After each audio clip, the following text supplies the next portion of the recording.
Okay. So my name is Barrett Young. My firm is called the Green Abacus, and it is located in La Plata, Maryland, and that's about 30 minutes south of Washington, D.C. Cool.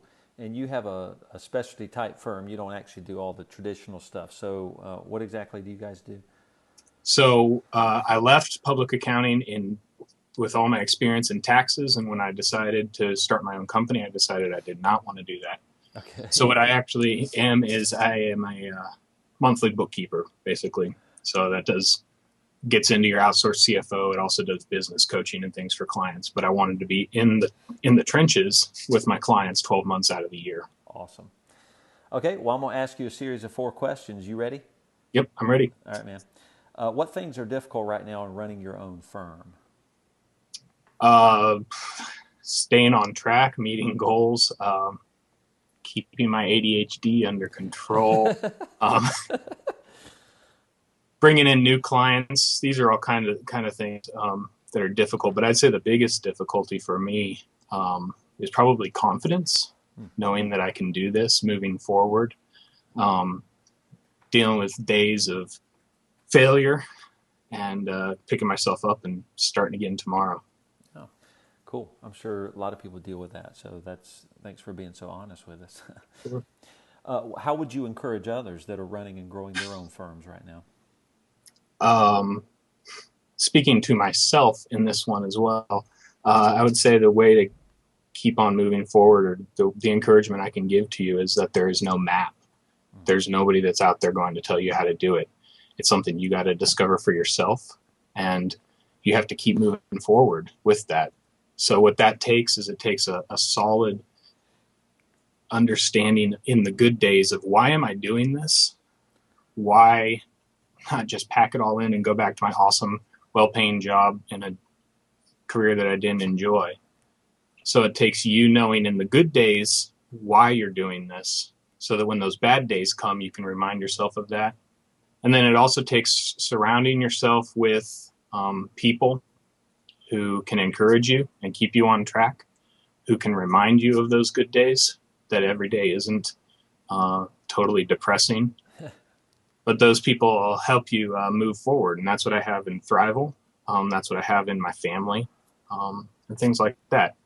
And then it's just about putting one foot in front of the other, Yeah. on the good days and the bad days. Yeah.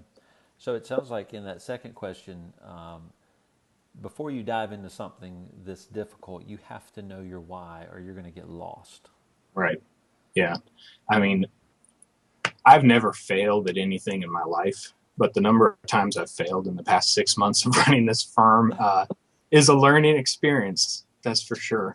You think you meet the right client and they just totally walk away from you, and you're like, whoa, what happened? Um, so yeah, you have to know why you're doing this. And owning my own job, um, wanting to work from home, not wanting to work from 9 to 5 is not going to cut it as a reason to start your own company. God, those are all good, man. Okay, so what does the future hold for your firm? Well, the future is wide open for my company. So the future, a year from now, might change from what I say now. That's fine.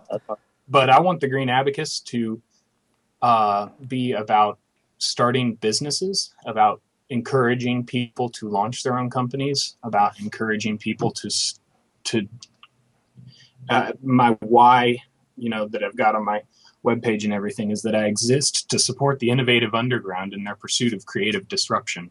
So that's what I want to do, is I want to support people who want to disrupt their professions, disrupt the world. And the way that I do that currently is through accounting and bookkeeping services. But the future, I'd love to see the Green Abacus become like a co-working space, or a space where creative people just come and hang out with other creative people, where you get all of this mind energy kind of gelling together, and the world becomes a better place because of it. Might have like a coffee shop or a pub or something attached to that.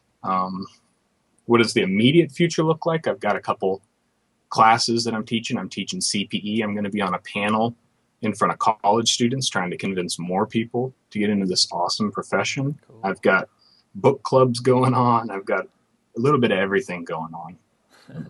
so so you're doing so many things just We'll see what the future holds out of all those, huh? Just throw it all up against the wall and see what sticks. That's So being used to failure helps with that, because, or becoming more accustomed to failure helps with that, because you're going to try 100 things before something clicks. And once that something clicks, you ride that wave, then you start the next 100 things. That's So awesome. Well, let me ask you this. How do you use technology to serve your customers? so that's a weird question, because it's better, like, how do I not use technology? So I mean, Evernote and Podio are my two biggest things. I use Evernote to store everything. I use Podio to track everything. Like Podio is a CRM, right? Yeah, Podio is a CRM, a project management software. It's totally customizable, so it lets me make make it fit my company. It's cheap. It's $8 a month. It's pretty awesome. But I've always been, so I don't support anything that's desktop or server based. I do everything online. A couple of the things I reserve for analog is my pen. Cool. So I read the book Steal Like an Artist. Austin Kleon talks about having a creative space that's completely technology free, and that's kind of something that I've been exploring. So I've been taking my pen and notepad and stuff and doing a lot of mind maps and stuff, trying to get my creativity onto paper through my not analog, yeah, through my fingers. Your digits. I forgot what these are called. I haven't used them in so long. What are these? So, but everything else, technology. I mean, I love Zero. I use Bill.com, EchoSign, Evernote, Podio, GoToMeeting, Skype, all this kind of stuff. Yeah. So, I love working with clients all across the United States, and the things that it frees me up to do. I took my business with me to Rehoboth Beach, Delaware, a couple weeks ago, and I was able to do that pretty much seamlessly with just my laptop and my digital camera, or my video camera. So you use technology for almost anything then? Oh, yeah. It's a non-negotiable pretty much to get into my company. Awesome. Well, Mr. Barrett Young of the Green Abacus, thanks for being with us, dude. You rock, man. My pleasure, Jason. Thank you. Uh-huh.